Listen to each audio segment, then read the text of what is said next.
Bienvenidos a Comunidad, el lugar donde nos unimos para comprender mejor el mundo en el que vivimos y así poder contribuir a un futuro más justo e inclusivo. En este episodio, nos enorgullece recibir a una invitada que ha dedicado su vida a promover la igualdad y la justicia. Es una investigadora social feminista, reconocida a nivel nacional por su trabajo en la defensa de los derechos humanos y en especial por su labor en temas de género y violencia contra las mujeres.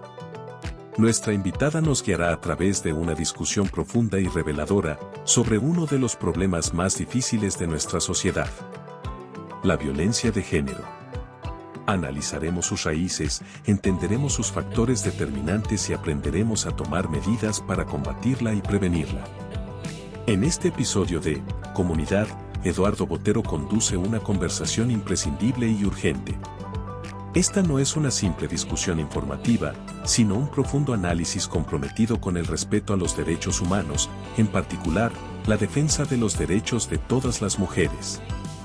No pierdas la oportunidad de aprender, de entender y de ser parte de la solución. Prepárate para un viaje lleno de reflexiones, hallazgos y lecciones vitales. Demos inicio a este nuevo episodio de Comunidad. Bueno, estamos en un capítulo más de En Comunidad, este podcast que trata constantemente de preguntarse acerca de Arauca, su pasado, su presente y particularmente cuál va a ser su futuro. Hoy estoy muy agradecido, gratamente agradecido, porque cuento con una gran amiga que me acompaña, Alexandra Daliman, ese es el apellido. Voy a presentarla así como está en una de sus publicaciones más recientes: administradora de empresas, especialista en gerencia social, estudiante de la maestría en Paz, Desarrollo y Ciudadanía de la Uniminuto, feminista e investigadora social. Alexandra, bienvenida, muchas gracias por acompañarnos. Bueno, pues muchas gracias por este espacio a ti, Eduardo, y digamos en este nuevo ejercicio que se está haciendo. Me parece súper importante tener estos diálogos para hablar desde otra mirada de este Arauca. Alexandra, feminista. Sí. ¿Qué significa ser feminista? ¿Qué es ser feminista? Y particularmente, ¿cómo es ser feminista en Arauca? Bueno, creo que es una pregunta muy interesante. Digamos, el hecho de ser feminista, esto va en nuestro ser. Digamos, quienes decidimos ser feministas es tener un proyecto político, social y comunitario, pero que también atraviesa nuestras vidas personales. Es lograr, y como dice, digamos, alguno de estos textos feministas, es ponerse las gafas de color morado, ¿no? Yo me pongo las gafas de color púrpura porque cuando tengo una mirada de género, empiezo a entender que hay diferencias, digamos, en marco del tema laboral para las mujeres, que las mujeres sufrimos otro tipo de violencias, pero que sobre todo cuando te reconoces feminista, también reconoces que has tenido que vivir violencias por el hecho de ser mujer y que esas violencias han sido diferenciales a las de los hombres. No quiero decir que a los hombres no les pasen las violencias, claro que les pasan, solo que a nosotros nos pasan por el hecho de ser mujer. Entonces, creo que es un proyecto político interno que también requiere desafiar los escenarios familiares, los escenarios sociales y los escenarios donde el patriarcado ha estado históricamente arraigado. Arauca es un Arauca con un patriarcado arraigado. Sí, claro, patriarcal. Y esto se demuestra de muchas maneras. ¿Cuántas mujeres alcaldesas en el municipio de Arauca hemos tenido? Una, y eso, ¿no? Digamos, por todo un ejercicio también. Pero antes de irnos hasta allá, sí. A mí me gusta, digamos, yo reconozco el valor del feminismo en el sentido en que me parece un tema transversal. Es decir, el feminismo nos muestra situaciones gruesas como la violencia de género, lamentablemente el feminicidio que está como tan reciente en estos días, pero también aspectos muy finos, ¿no? De cómo a veces inconscientemente pues está instalado en muchos de nosotros, lamentablemente, esas prácticas machistas derivadas del patriarcado, ¿no? Entonces me parece que es muy interesante también porque el feminismo, para nosotros los hombres, que muchos intentamos verlo con esa mirada que tú nos dices, esas gafas púrpuras, no es tan sencillo, pero también nos lleva a reflexionar muchas cosas que de otra manera no reflexionaríamos. Entonces me parece interesante porque nos muestra ese gran panorama. Es una crítica social muy, muy fuerte, pero al mismo tiempo muy pertinente, pero también es una digamos que es un llamado casi que cotidiano a la práctica de muchas personas, hombres y mujeres, porque pues esto está instalado también en muchas formas en las mujeres, que actuamos algunas veces irreflexivamente bajo patrones que no ponemos en discusión. Entonces me parece interesante el feminismo desde ese punto de vista, digamos a grandes rasgos me parece una interpelación personal muy válida. Sí, y digamos que también creo que nombras algo muy importante y es un desafío al desaprender. Y al desaprender una crianza impuesta, ¿sí? Una crianza que nos han dicho, que nos ha impuesto roles a los hombres y a las mujeres, ¿no? Históricamente. Entonces, por ejemplo, en mi caso, yo veía cómo a mis amigas les ponían las labores del hogar cuando estaban niñas, pero sus hermanos no hacían absolutamente nada. Sí. ¿No? Entonces sus hermanos podían salir a jugar balón, ¿sí? Podían salir a jugar fútbol, baloncesto, lo que quisieran, pero ellas se quedaban en la casa cuidando sus hermanitos menores, haciendo las cosas del hogar, preparando la cena para la llegada de su mamá o su papá del trabajo. Esto aquí ya genera unas desigualdades, porque le estamos diciendo a la niña, es que usted tiene que ser, este es su rol este es en su la papel, sociedad. este es lo que se espera de usted, exacto, eso es lo que... Exacto, y nos limitan en la creatividad, nos limitan en el acceso a en otro la tipo, libertad, en la expresión. Exacto. Entonces, digamos que creo que también el feminismo nos enseña, y creo que también hay que quitarle el miedo a esa palabra, porque es una palabra que ha estado estigmatizada, satanizada, en creer que las que somos feministas queremos tomarnos el poder y acabar con los hombres. Y pues no nos vamos a poner muy filosóficos, pero hay una crítica al feminismo desde una postura que lo llama neomarxismo. Yo creo que no hay nada más contrario.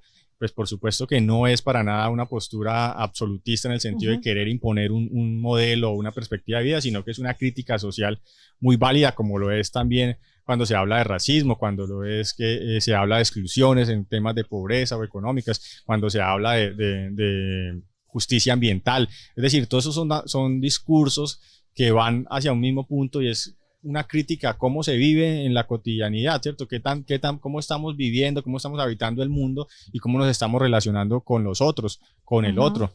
Porque detrás del feminismo también, digamos que históricamente, tú ya me puedes decir que conoces más el tema, también viene aparejado la lucha por los derechos de las personas LGBTQ+, o sea, todas estas comunidades que han sido históricamente discriminadas, que han sido históricamente ignoradas y que sufren todavía en la cotidianidad unas situaciones de vulnerabilidad o son propensas a unas vulnerabilidades diferentes. Entonces, por ejemplo, la brecha salarial es una cuestión que no se puede entender desde la teoría económica ni en ninguna teoría social, sino que es simplemente una cuestión de género. Pero también las dificultades raciales para encontrar trabajo o de orientación sexual, esas son cuestiones que en pleno siglo XXI, en una sociedad contemporánea tan desarrollada, que puede ir a la luna, que puede ir a explorar el universo, que puede hacer tantas cosas, que está creando inteligencia artificial, nos debemos cuestionar, porque cómo es que todavía respondemos a esos patrones tan primitivos de comportamiento. Creo que también es un tema, y creo que lo dices, es el tema del poder, ¿no? Digamos, históricamente el poder ha sido masculino en el mundo, ¿no? Ahí viene el patriarcado, claro. ¿no? Porque el patriarcado, entiendo yo, también surge como esas comunidades primitivas, que ya cuando el hombre deja de ser un sedentario y empieza a ser cazador-recolector, una división del trabajo que se va presentando, y de cierta manera también cuando se va dando estos tipos de sociedades pastoriles, que son como muy representadas en la Biblia, bueno, ahí se va dando como ese patrón de comportamiento patriarcal, que es una persona, un hombre que manda y orienta sobre las comunidades, ¿no? Es más o menos como es el activo, y eso como se va sosteniendo a lo largo de la historia, y en etapas históricas como el feudalismo, por ejemplo, encuentra una expresión máxima, o sea, cuando el rey era lo máximo y el señor feudal, y de cierta manera eso ha dado digamos, una orientación histórica fuerte, porque ha generado también unas condiciones de vida a lo largo de la historia también lamentables. Claro, y creo que lo que tú dices frente al tema de ese arraigo de poder, ¿no? Digamos, tú lo nombras muy bien, y es exacto, cómo empieza a través de, desde el tema del hombre sedentario y también estas nuevas formas de organización que se tienen a nivel de la historia de la humanidad. También a esto llamémosle el tema de la religión, digamos que también impone una forma de ver a las mujeres, digamos, eso no es un desconocimiento, y que también, pues esto sigue permeando de lo que significa y ha sido el rol de la mujer a través de la historia. Entonces muchas, no sé si tú has conocido, que se llamaba el efecto Matilda, un poco, y es como las mujeres tuvieron que ser en algún momento mujer. El anónimo no era un anónimo, era una mujer escribiendo, era una mujer pintando, era una mujer creando, pero que no podía decir que esa creación era suya, porque por el hecho de ser mujer era estigmatizada, era satanizada y era todo lo que se podría hablar, digamos, y rechazada y excluida, ¿no? Una mujer que no se casara, una mujer que no tuviera hijos, era un desafío porque no podía votar, exacto, no podía ejercer derechos económicos, no podía trabajar. Es decir, es que la lucha de las mujeres, o sea, los derechos de las mujeres, la conquista de los derechos de las mujeres es muy reciente. Yo le decía a algunos de mis estudiantes alguna vez en clase, decía, hace 150, 160 años se abolió la esclavitud, eso en la historia de la humanidad es poquito. Hace 60, 70 años las mujeres no podían votar. Es decir, estamos hablando de que son derechos que son conquistas que recién se están dando, ni siquiera se han dado ya completamente. Es una lucha que tiene que seguir, por supuesto, pero también es, repito, una lucha que nos interpela. Ahora, en Arauca, acá, y es porque tenemos un territorio que tiene tantas trazas de feudalismo, es decir, donde todavía es muy importante la propiedad de la tierra, donde la producción agrícola marca esa división de trabajos entre hombres y mujeres tan fuertes, sobre todo en zonas rurales. Ese feminismo creo que es mucho más que necesario, ¿no? Es mucho más que pertinente. Pues mira que yo he venido investigando el tema ya hace algún tiempo, ¿sí? Digamos desde que estaba en la comisión, pero también desde un interés personal, ¿no? Y como te decía, porque hay que mirarlo todo con con gafas de color púrpura, hay que tener todo con un enfoque de género. Y esa fue una pregunta que hice precisamente el año pasado y fue ¿cómo el feminismo se incursiona en un territorio como Arauca? Cuando empecé a explorarlo, el tema del feminismo... tenemos efectos de luz aquí al fondo. Eso me doy cuenta. Esta gran sabana con sus tormentas. Sí, creo que también hay un tema y es que la colonización y las formas de organización en la sabana trajeron unas formas de relacionarse, ¿cierto? Pero también trajeron consigo una lucha de los derechos, ¿no? Como tal. Cuando empecé a explorarlo, no había un solo texto que me contara que había sido la labor y el rol de la mujer en la lucha por las resistencias campesinas en ese territorio. No había una sola. O sea, habían textos donde anexaban voces de mujeres, que es una cosa totalmente distinta, a lograr reconocer la importancia y el valor de las mujeres. Entonces, cuando empecé a explorar, entonces fue como, claro, a partir de los 60, 70, ya las mujeres estaban contribuyendo al tema de la colonización y yo aquí quiero nombrar una tesis muy importante que me pareció una cosa divina y sabe que es de mi amiga Ana, sí, que es Cómo parimos este pueblo. Estaban hace una semana, 8 días presentando en un conversatorio, porque aquí nuestra contertulia estuvo en la Feria Internacional del Libro de Bogotá y recientemente en la Fiesta Nacional del Libro aquí en Arauca, presentando una investigación que ahorita nos vas a comentar muy bien.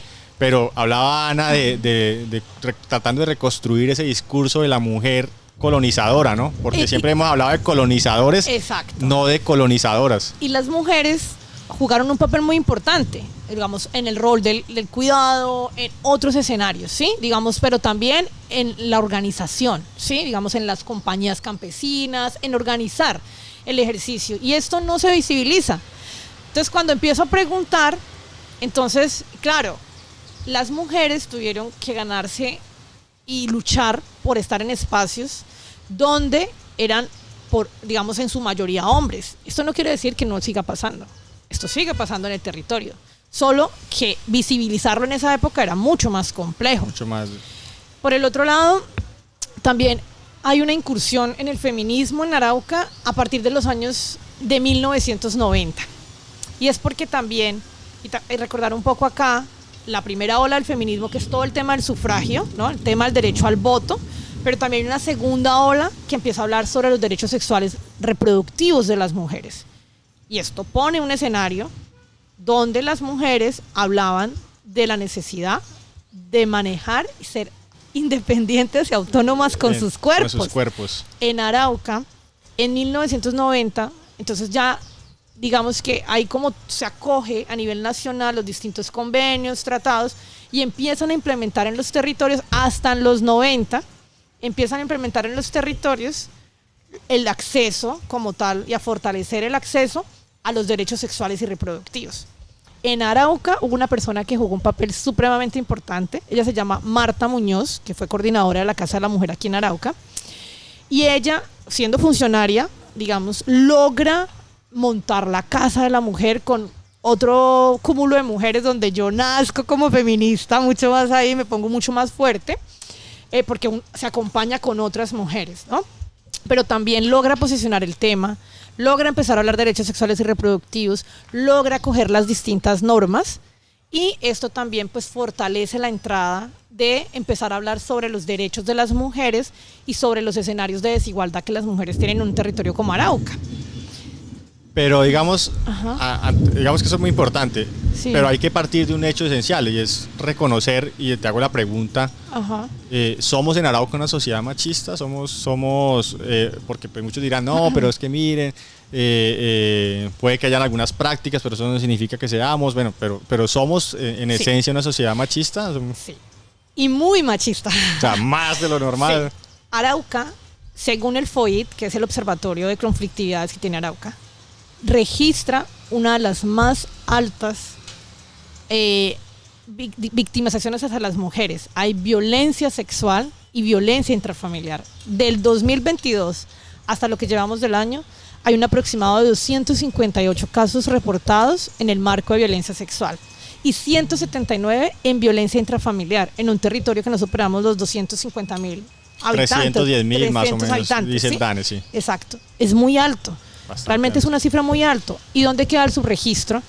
Aquellas mujeres que están en las zonas de vereda y no pueden digamos, lograr hablar de sus violencias, ¿sí? Y de las violencias del marco del conflicto armado.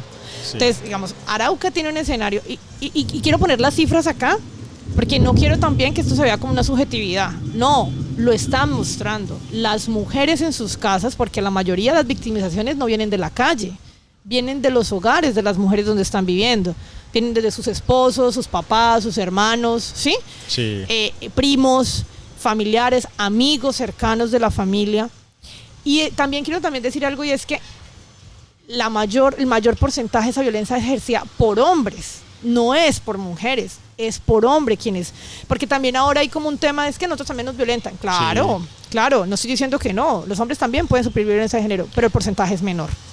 Ahora, porque hay una diferencia, sí. ¿no? Uno dice, la mayor cantidad de personas fallecidas, claro, por ejemplo, por homicidios, que están son los hombres. Y eso, digamos que eso, uno dice, sí, claro, hay una diferencia por género, pero no significa que haya una violencia de género. Exacto, no son por razones de ser hombre. A él lo mataron por robarlo, por otras razones que son iguales de importantes. Yo no le estoy quitando importancia a esto, pero sencillamente es entender cómo en Arauca se han presentado aproximadamente del año pasado a este año 6 feminicidios por sus parejas, ¿sí? Y a eso nómbrele el tema de los actores armados en el territorio. Entonces, un territorio como Arauca, que tiene un aproximado de 9.000 miembros de la fuerza pública, ¿sí? El año pasado hubo 600, ingresaron 600, más o menos por el tema de los enfrentamientos entre los grupos. ¿Qué significa para una mujer rural tener un territorio poblado de fuerza pública, cuando tiene que salir a buscar la siembra, a buscar la cosecha, a buscar el agua? Son condiciones de riesgo adicionales. Exacto, ¿no? Cuando tiene que mandar a su hija a la escuela caminando por trochas. Esto es un escenario de riesgo para las mujeres en Arauca. Entonces, yo quisiera como nombrar 2 tipos de patriarcado, ¿sí? El patriarcado cotidiano, que es el patriarcado que tú vives en tu casa, ¿cierto? La violencia intrafamiliar, porque Arauca es uno de los departamentos con más altos hechos de violencia intrafamiliar y de abuso sexual en el territorio, causados por las familias, amigos que viven cerca, por el entorno cercano, ¿sí? Y esa violencia está ahí. Pero también a esto nómbrele un patriarcado armado que históricamente ha estado en el territorio. Porque también hay unos imaginarios y es como que eso que nosotros creemos que es una buena conducta también se transgrede a lo armado. Claro. Sí, entonces como en el AUCA ha habido como un control, ¿no? Entonces como que hay unas cosas que se pueden hacer y otras no. Hay una normalización paraestatal, ¿no? Exacto. Entiéndame el término paraestatal, quiere decir, hay una forma de generar algunas leyes o algunas normativas, algunas reglas que han estado no tanto digamos, en lo que sería la institucionalidad, lo que la institucionalidad inspira por su propia legitimidad, sino que se deriva del ejercicio de la Armada, entonces de la Fuerza Armada. Entonces cualquier persona que tenga un arma pues puede imponer sus criterios de normalidad y esos criterios de normalidad pues se orientan tanto a lo social como a las mismas libertades del cuerpo, entre esos están la violencia de género hacia y las sexual. Mujeres, exacto. Está porque ahí. No solo mujeres, también la comunidad LGBTI, la comunidad las trans. Las mujeres trans, ¿cierto? O sea, hay todo un escenario donde las mujeres son violentadas. Es correcto. Entonces aquí están el patriarcado cotidiano, el patriarcado armado, y también yo creo que y lo pondría como otra categoría, y es las limitaciones que las mujeres tienen para el ejercicio de la participación ciudadana. Entonces sí, Arauca es patriarcal y es machista. Sí, porque cuando vemos a una mujer con un escenario de participación fuerte en cualquiera de los ámbitos, estoy hablando desde lo comunitario, desde lo social y desde lo político, puede verse como una amenaza para este sistema patriarcal del territorio. Y cuando hablo de sistema, hablo de hombres y mujeres, ¿sí? Sí, claro. Porque tú decías, esto no es un tema de que vamos a estar en contra de los hombres, no, esto es un escenario en el que vivimos. Entonces una mujer que es lideresa, pues le cuesta mucho más estar en un espacio que un hombre. Uno, porque no tiene la carga del cuidado. La carga del cuidado la tenemos nosotros las mujeres, ¿no? El tema del hogar, los hijos, todo ese tipo, pero también el hecho de que en su mayoría esté dialogado por y tomadores de decisiones son los que hombres. Sin ¿sí? conciencia de género. Exacto. Había una crítica que ustedes hacían en el conversatorio. Y era que, y lo hacían también cuando dialogábamos la implementación, cuando se dialogaba la implementación del acuerdo de paz en relación con todo este tema del género, ¿no? Sí. Y hablaban de una crítica, decía, bueno, lo que pasa es que el enfoque diferencial se ha sumado como un elemento retórico dentro de las políticas, entonces todo el mundo dice, no, con enfoque diferencial, cosa, y al final le ponen con enfoque diferencial o enfoque de género, y cuando se va a la práctica, la realidad política, o sea, la política pública, quiero decir, no tanto el ejercicio proselitista, sino de la política pública, ya la implementación, con presupuesto, proyecto, todo lo que implica llevarlo a cabo, se encuentran con que estos no tienen una realidad mayor asidero, es decir, las decisiones, quizá la intención lo haya, la retórica lo diga, pero la implementación es muy poca, entonces ese enfoque diferencial o de género brilla por su ausencia en la práctica.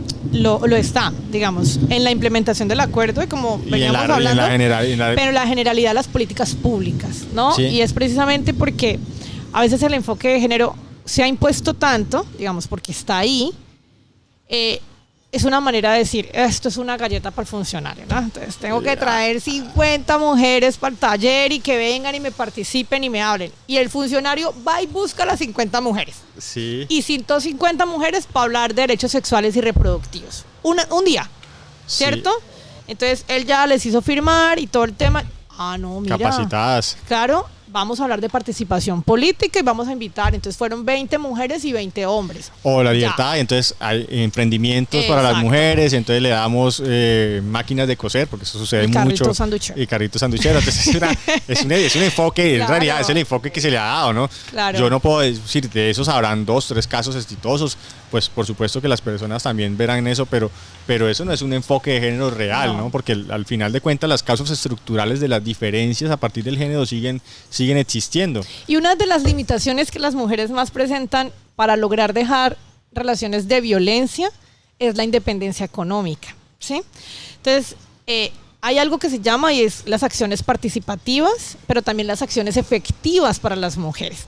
Entonces, el género, exacto, el tema de la perspectiva de género en los distintos proyectos se ha visto es desde una mirada de cumplir con un requerimiento, pero no ha existido la forma de lograr que estas mujeres sí sean independientes económicamente, o sea, que esto sea un tema a largo plazo, no es entregarles y ya, sino venga, vamos a acompañarlas 1 o 2 años en este ejercicio, vamos a hacerle la atención psicológica adecuada, porque una de las cosas de las que precisamente hemos hablado también es la falta de acompañamiento en lo que ha significado el tema social y el tema psicosocial.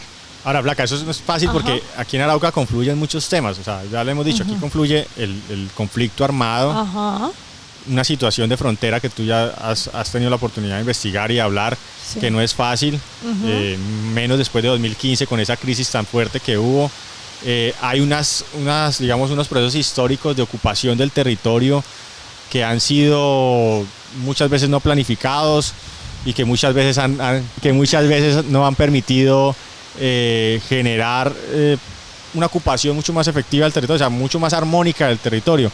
Entonces uno dice, bueno, todos esos procesos tan complicados, pues por supuesto que van a definir como muchas limitantes para quien ejerce, pues por supuesto, cierta autoridad o toma ciertas decisiones. Es difícil. En tu caso, tú estudiaste el tema de frontera y es, digamos, como un factor muy importante que se le suma a todo lo que ya se vive, ¿no?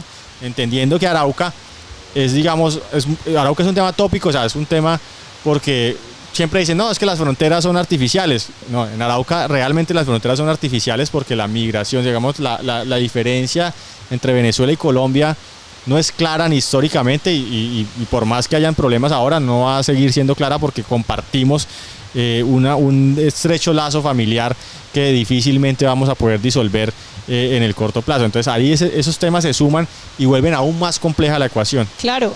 Y digamos, y creo que aquí no sé si podemos hablar de frontera común. Claro, hablemos de eso. Ya quiero llevar el tema, frontera común. Y de las mujeres de bambú. De las mujeres de bambú, ¿sí? Que digamos de cierta manera sale el nombre, leí yo en la cita inicial de una mujer que es, digamos que de cierta forma hace una analogía, una metáfora con el bambú.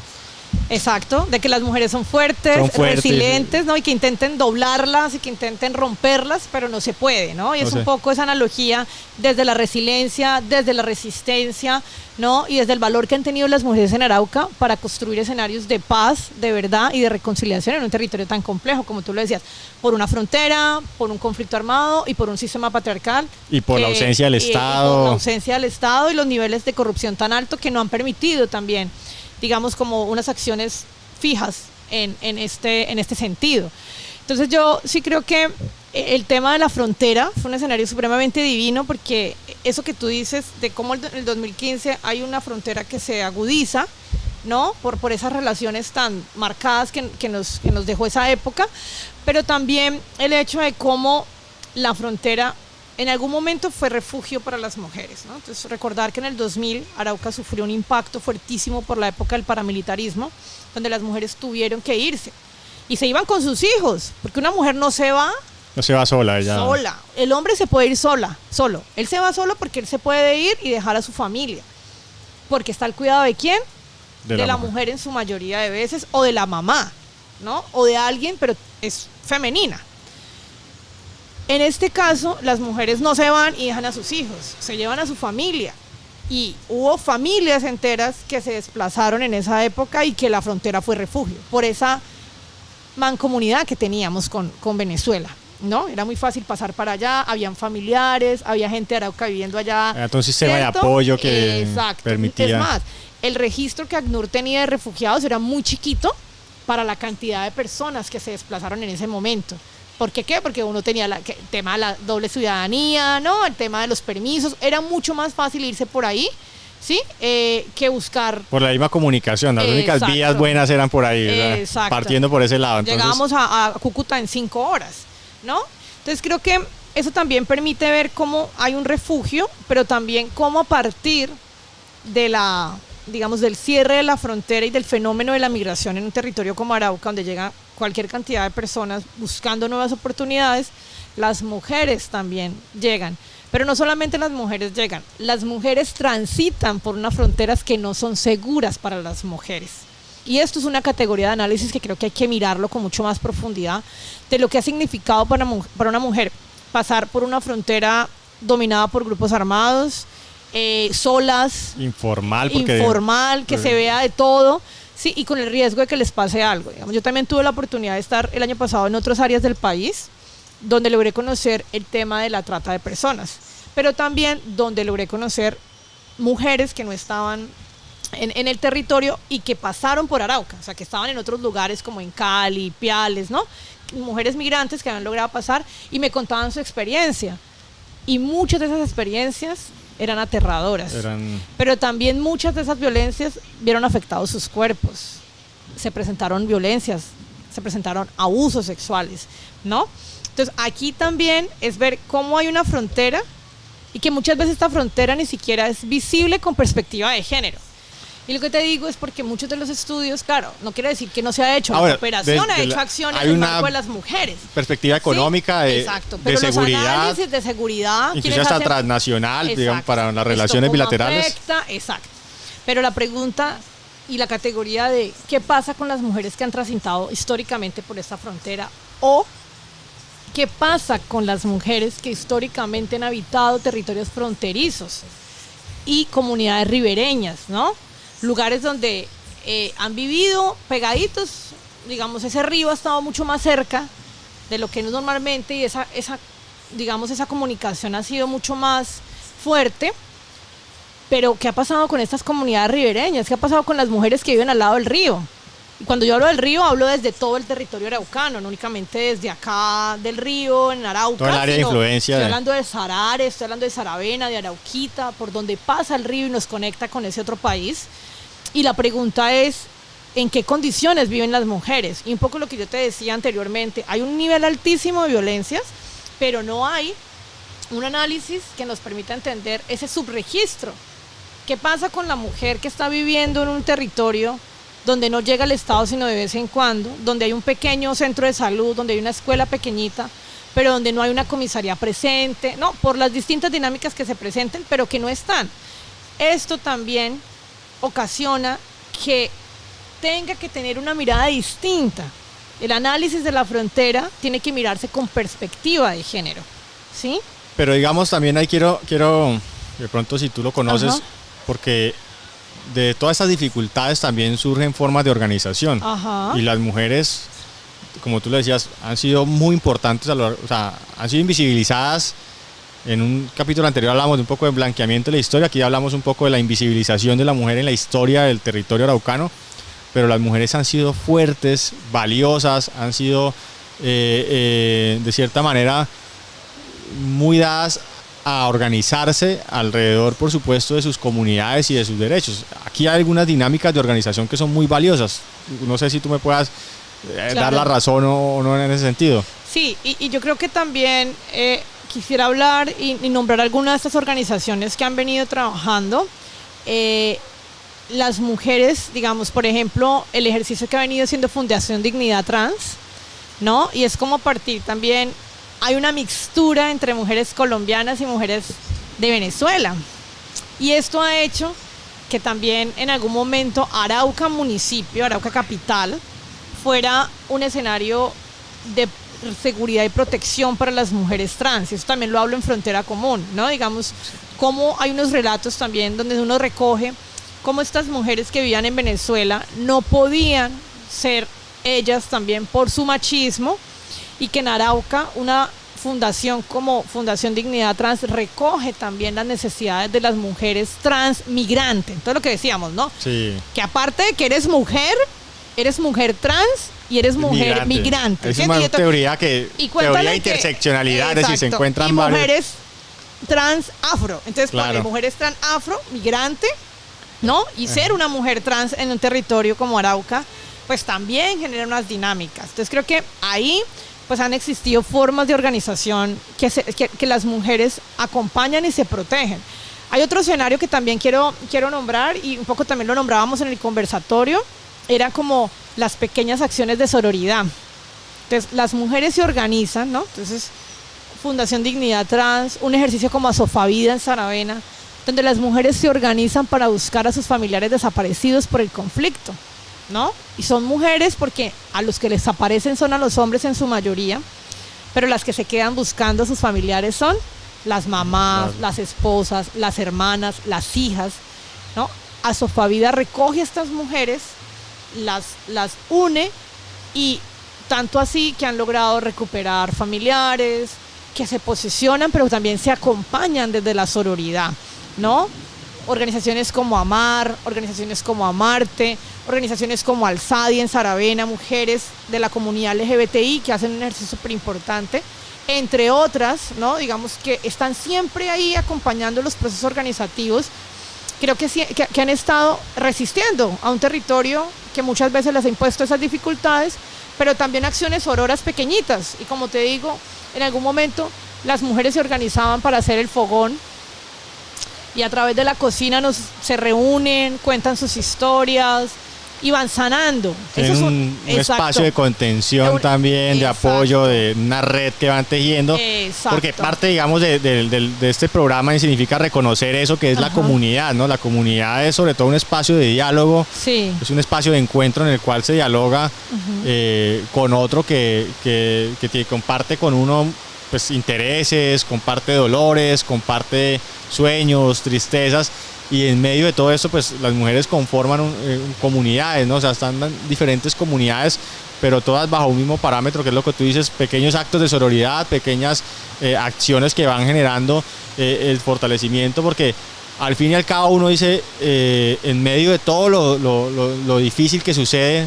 lo negativo que acontece, uno ve como todos los días muchas muestras de esperanza, ¿no? Como cosas que le permiten a uno ser de cierta manera positivo frente al futuro. Uno dice, se pueden hacer muchas cosas, y Arauca tiene mucho futuro, y la perspectiva para las mujeres puede mejorar si cambiamos muchas cosas, ¿no? Por claro, supuesto. Del sistema, ¿no? Del sistema en general, por supuesto. Exacto, pero creo que es importante reconocer esas valentías que las mujeres han intentado. Frontera Común lo pone, ¿sí? Al finalizar de cada uno de los capítulos hay un capítulo, o sea, hay un espacio donde se habla de recomendaciones, ¿sí? Pero también en reconocer esas luchas de las mujeres y en darle voz a quien no ha podido hablar históricamente. Creo que también es algo muy valioso, pero esas acciones sororas nos permiten eso, construir comunidad, construir tejido social, y sobre todo un territorio como Arauca, donde la atención psicosocial ha sido prácticamente casi que nula, ¿sí?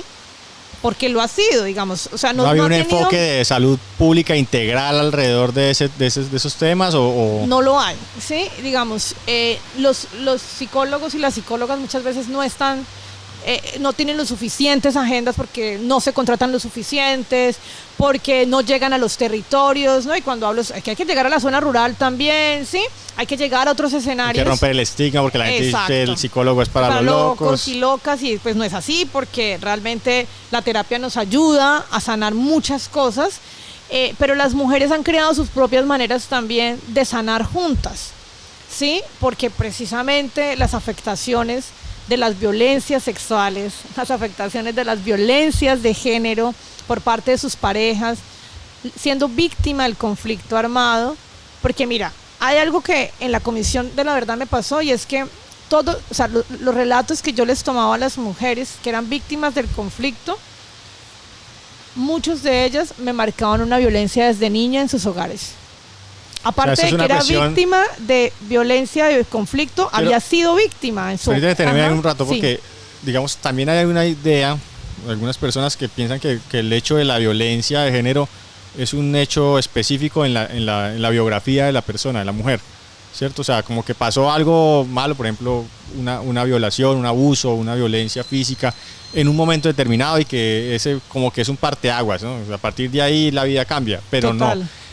También es cierto que esto es algo sistemático que se repite a lo largo de la historia de vida de las mujeres. Es decir, la cuestión es que hay que reconocer que una niña se ve mucho más expuesta, una mujer se ve mucho más expuesta a permanentemente estar bajo estos riesgos, y que estos riesgos se manifiesten en hechos concretos. Entonces, como tú lo dices, hay una persona que desde niña está sufriendo estas violencias de múltiples maneras, y eso lo que significa es que su biografía, su historia de vida está marcada por múltiples escenarios de violencia de género, no solo por uno, porque uno pensaría que es uno solo y no.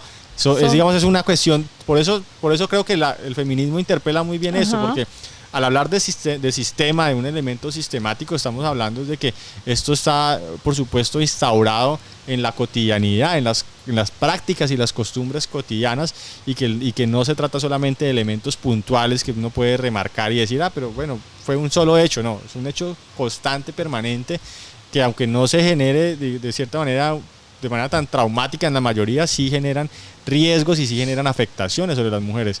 Claro, para la vida en sí. Para la vida. Para sus relaciones, para su sentir, para su felicidad, porque eso es otra cosa del que no se habla, digamos, la emocionalidad de la gente, ¿no? Es como que hablar del hecho de que podamos construir un proyecto de vida donde seamos felices es también una cosa casi que imposible, ¿no? Es como venimos a esta vida a pasar por muchas cosas, pero las mujeres, digamos, han tenido que pasar por heridas muy profundas, ¿sí?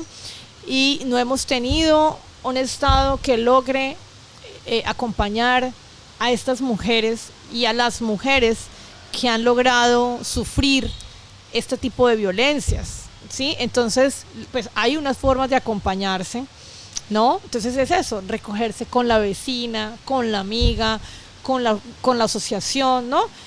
Hacer esas ollas comunitarias, juntarse. Construirse los propios espacios. Exacto, construirse los propios espacios de sanación, y por eso también muchas veces la misma cooperación genera estos espacios de diálogo con la misma comunidad, con las mismas organizaciones, también generan estos círculos de mujeres, pero más allá de generar un ejercicio político, porque lo es, recordemos que eso es otra cosa y otro avance del feminismo, y es que lo personal lo vuelve político, ¿no? Sí, se vuelve un discurso también con una fuerza política. Sí, donde las mujeres eran violentadas y también es como, no, es que no me tiene por qué pasar en mi casa, ¿sí? Entonces, esto también se vuelve político.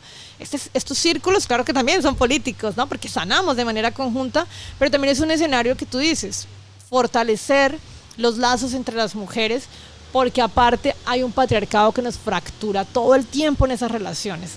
Y es una construcción continua, ver a la otra como una amiga, ¿sí? Porque también nos enseñaron desde pequeñitas que la otra no era amiga.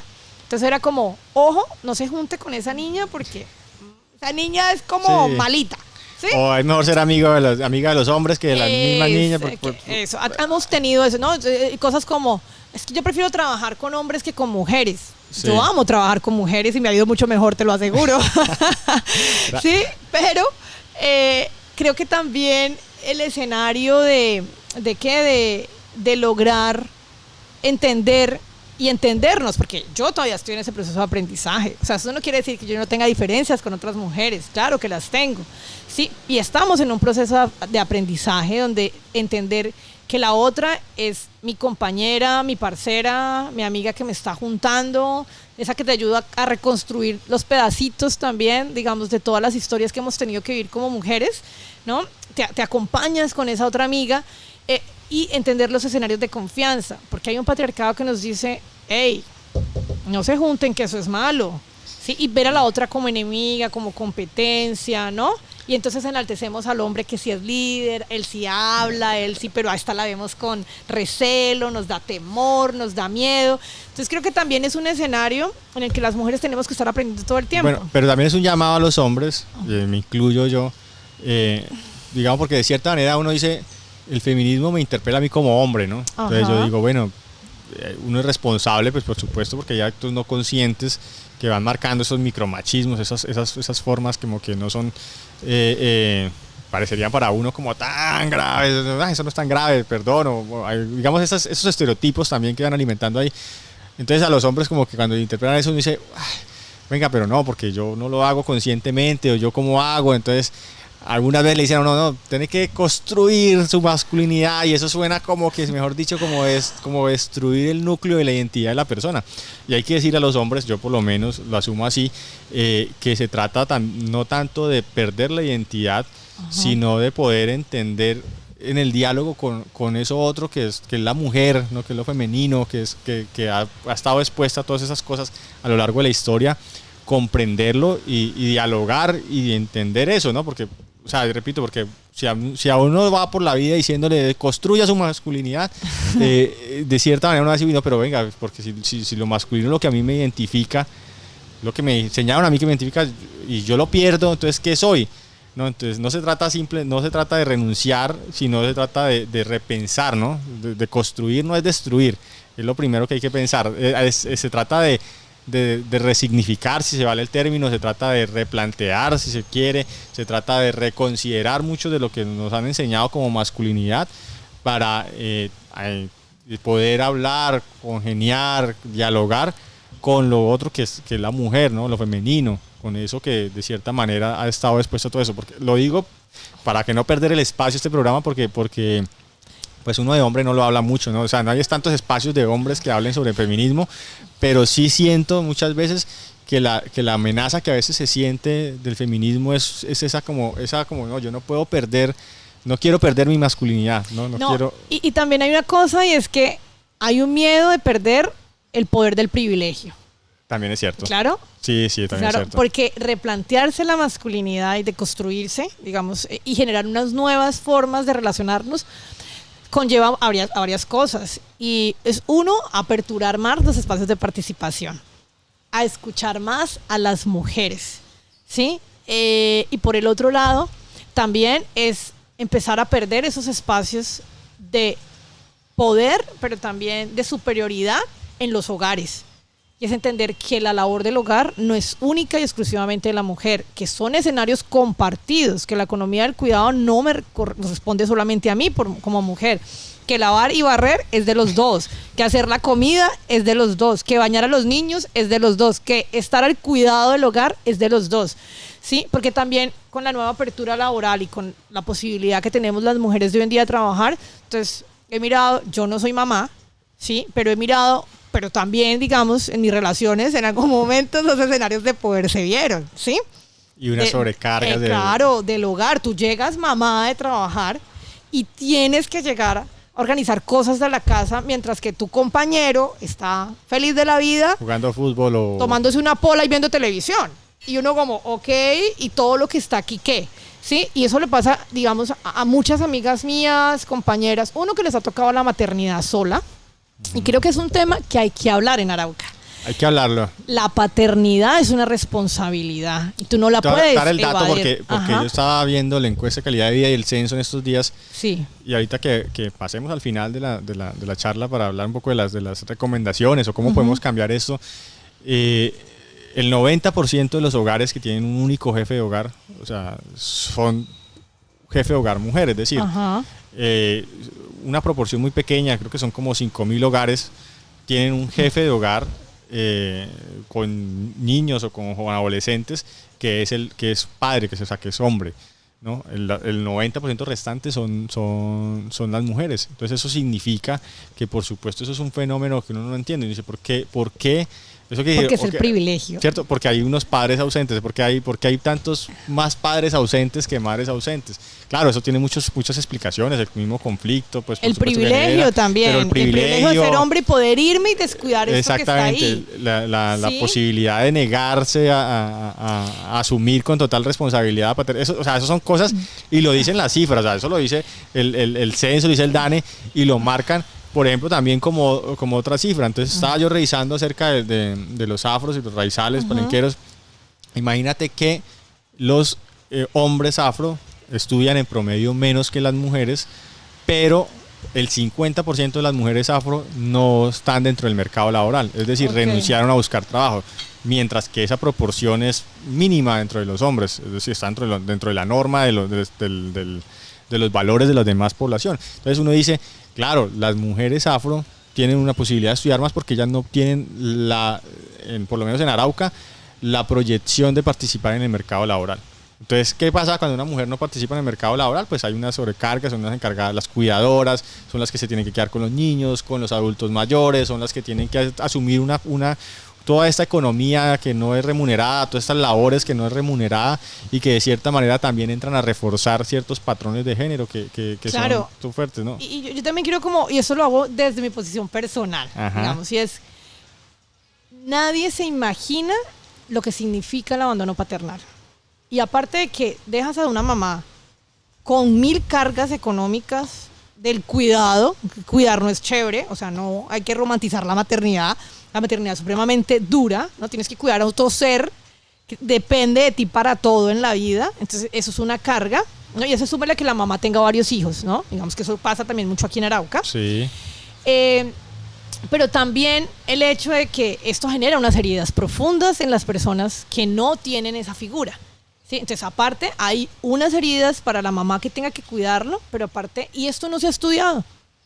¿Qué significa psicosocialmente en un territorio como Colombia y Arauca el abandono paternal? ¿Sí? Que Sí. también hay que estudiarlo y explorarlo, porque esto también psicosocialmente deja unas formas, unos patrones, unas conductas y unas formas de violencia también. Entonces yo sí creo que el tema es que de los hombres es también replantearse sobre su figura. Claro, es supremamente difícil porque es quitar, o sea, cuando a uno le dicen es que el privilegio es ser mujer, no es un privilegio. Tú sabes que es supremamente duro ser mujer. Mientras que si tú hablas con un hombre, el hombre se puede ir. Deja el abandono. Claro, hay unas normas ahorita, hay unas leyes donde hay como unos temas de económicos y este tipo de cosas. Hay hombres que se han ido presos por estos y hay hombres que se han caído de puestos laborales importantes Sí. porque han abandonado paternalmente esta figura, ¿no? Hoy en día piden Sí, para claro. posicionarse que no tenga la demanda, demanda por alimentos. Por alimentos. Por lo menos ¿no? es un avance. No, ya es un avance, ¿sí? Pero la cuestión también es que cuando la mujer cría sola, la mujer es juzgada, la mujer es la mamá luchona. Sí. Sí, parece, pues si la está luchando, que salga de farra con sus amigas de vez en Sí, cuando no es no, malo, pero sí la está luchando, porque la dejaron sola, porque tiene que criar a sus hijos sola, sí, porque no tiene una estabilidad laboral, ¿no? Porque está en una situación muy compleja. Entonces, digamos, creo que aquí el escenario es también ser mucho más conscientes como hombres de el ejercicio desde la paternidad, desde el cuidado, desde la responsabilidad, pero claro, como te decía, es un escenario de construcción, porque es abrir los espacios de participación, crear escenarios seguros para las mujeres, no violentar a las mujeres, y por el otro lado, ser responsables en el tema del cuidado, la economía del cuidado, pero también ejercer una paternidad responsable que permita garantizarnos niños y niñas más sanas para este país. Bueno, y ahí pasamos yo ya a lo último, y es, hablabas en Frontera Común, y me imagino que en las múltiples investigaciones que has podido participar, siempre se dan algunas recomendaciones, ¿no? Sí. Unas más genéricas que otras son más, algunas veces uno llega como cansado a ese punto del trabajo, ¿no? Dando las conclusiones y recomendaciones, ya uno como que ya no quiero más, pero al final de cuentas resulta siendo lo más importante. Tenemos este territorio, ya hemos hablado acá, una violencia, o sea, hay múltiples violencias, no hay una sola, hay una violencia, tú has marcado el patriarcado que se ejerce a través de la fuerza militar, hay otros patriarcados, digamos, que más del común o más de la cotidianidad, hay fragilidades económicas, las que tú quieras, hablamos del desempleo en las mujeres afro, de las dificultades económicas en las comunidades LGBTIQ+, o sea, porque acceder a un trabajo para una persona, digamos, con diversidad de género es completamente, o sea, no digamos que imposible, pero muy difícil. Aparte las encasillan. Encasillan, exactamente, o sea, asumir ciertos roles de producción, o sea, o en ciertas actividades específicas. Hablamos de un territorio con el mayor desempleo del país, que eso ya de por sí es igualmente grave para toda la comunidad, pero pues por supuesto afecta mucho más a las mujeres. Yo te puedo decir, hay de 20.000 personas aquí en Arauca Capital que no participan en el mercado laboral, o sea, que no están buscando trabajo, que están en edad de trabajar, pero que no están buscando. La mitad de ellos, 10.000, 11.000, se dedican a las labores domésticas. Pues imagínate quiénes son la mayor proporción de esa población, las mujeres. Entonces uno dice, bueno, y podemos seguir escarbando problemas y vamos a encontrar muchos más. ¿Qué sería como lo principal? Una cosa que yo haría, una cosa que yo propondría, una cosa que yo recomendaría como investigadora, como feminista, como alguien que se preocupa, por supuesto, verdaderamente por estos problemas. Bueno, yo antes de llegar a esa pregunta, yo quisiera como recordar un poco dónde nace Frontera Común. Claro, dale. Que Frontera Común precisamente nace desde un ejercicio de una organización que se llama Civil Rights Defenders, que acompaña a los ejercicios de la defensa de los derechos humanos a nivel mundial. Hay 6 relatos que cuentan las diferentes formas y las miradas de la frontera.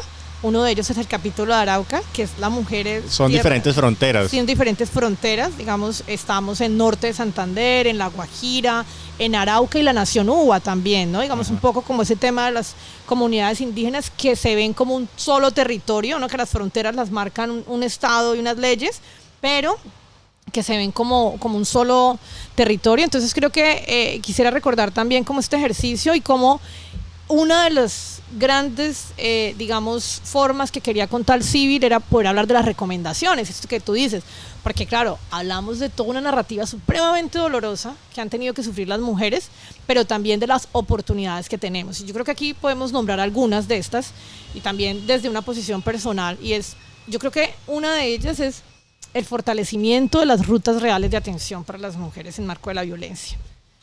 Las medidas de atención que marca la 1257 son mínimas en Arauca. Creo que se han hecho solo 1 o 2 medidas de atención en todo lo histórico de lo que ha sido el tema de las violencias. No hay un solo refugio para mujeres en Arauca. Un lugar donde las podamos recoger para que no ocurran los feminicidios. Sí, las mujeres que han muerto en el territorio por feminicidio ya habían denunciado.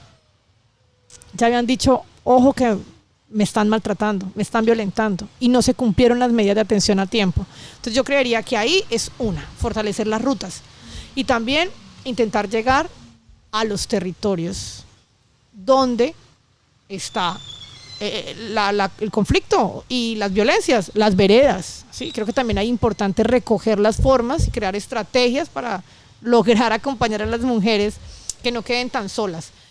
Hay otro tema, y yo pensaría que aquí hay algo muy importante, y es garantizar la participación de las mujeres en los distintos espacios. Y lo digo porque hay que garantizar que la mujer pueda lograr participar reconociendo su enfoque diferencial. Tú no puedes pretender que lleguen 30 mujeres sin sus hijos a ciertos espacios, por ejemplo. O pensar que la mujer puede irse de viaje cuando una reunión cargo, a las 11 de la mañana. A las 11 de la mañana, porque sabe uno que están en las labores del hogar. ¿Sí? Entonces yo creería que por ahí también es importante generar garantías de participación para que las mujeres puedan estar en los escenarios, pero también generar garantías de seguridad diferencial. Las mujeres, si son amenazadas en Arauca, no se pueden ir y dejar a sus hijos solos. Por eso muchas quedaron confinadas en los enfrentamientos del año pasado. Y la pregunta es, ¿cómo genero garantías de seguridad? No es mandarle un policía a que ronde la casa. Generarles garantías de seguridad reales a las mujeres para que logren participar, pero también donde sus vidas estén más seguras, ¿no? Y yo pondría un tercero, los hombres.